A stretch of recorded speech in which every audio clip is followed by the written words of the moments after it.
U.S. President Donald Trump has criticized Vladimir Putin, saying he was, quote, very angry that the Russian president had questioned Volodymyr Zelensky's legitimacy as Ukraine's leader.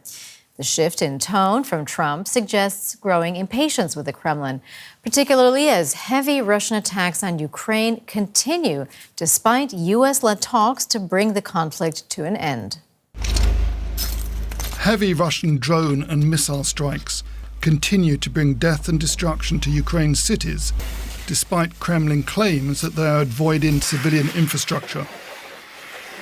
This attack on Kharkiv killed 2 and injured dozens of others, including troops recovering from war wounds at a military hospital. Apartment blocks at a shopping centre were also hit in the strike, which the Ukrainians said involved hundreds of drones.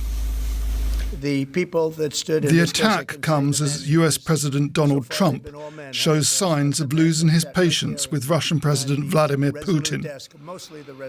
In a sharp change of tone towards Moscow, Trump said he was very angry after Putin suggested Ukraine's President Volodymyr Zelenskyy should step down as a precondition for peace.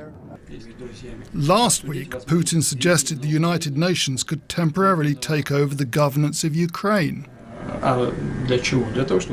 For what purpose? In order to bring to power a viable government that enjoys the people's trust, and then we can begin negotiations with them on a peace treaty. Speaking with NBC's Meet the Press, President Trump said, "If Russia and I are unable to make a deal on stopping the bloodshed in Ukraine, and if I think it was Russia's fault, I'm going to put secondary tariffs on oil, on all oil coming out of Russia. The tariffs could be between 25% and 50%, he added. The warning comes as Zelenskyy is urging more pressure to force Russia to end its attacks and agree to a peace deal. Our partners must understand that these Russian strikes target not only our people, but also all international efforts, diplomatic efforts aimed at ending this war. Trump has made ending the war swiftly a key priority. After 3 years of fighting, it is becoming clearer that a tight timeline is increasingly unrealistic. We asked our Washington correspondent, Janelle Dumoulin, if this spelled the end of the seemingly good relationship between Trump and Putin. You know, we've seen more often than not a deep affinity coming from Trump towards Putin. He often praises Putin. He rarely criticizes him.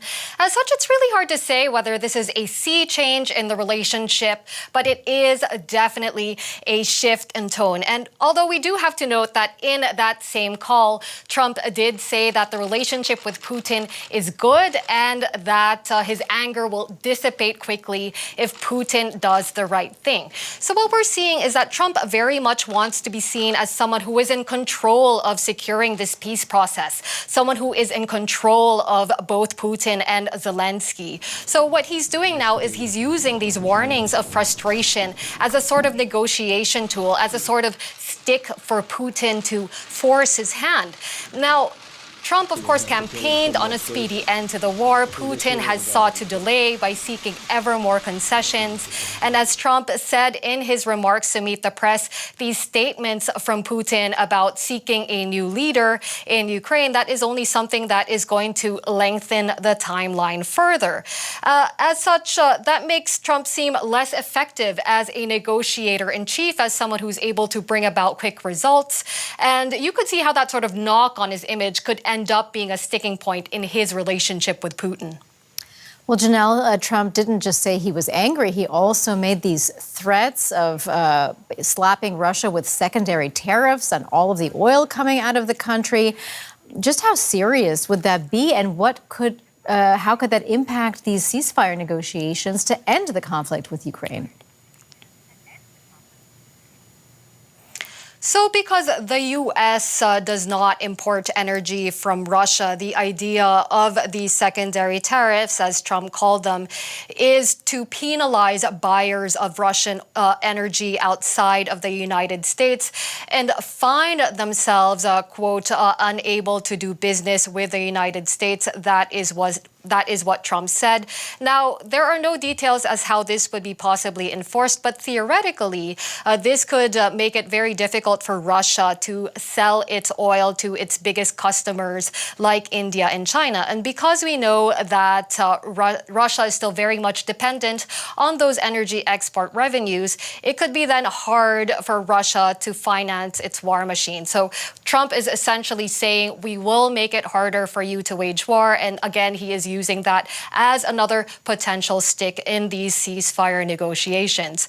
And, we know that Trump does have a habit of following through on tariff threats. Tariff policy is a policy that he enjoys enforcing. But at the moment, we are still talking on the level of threats and not on the level of policy. As such, it is difficult to say for certain how serious this could end up being for Russia.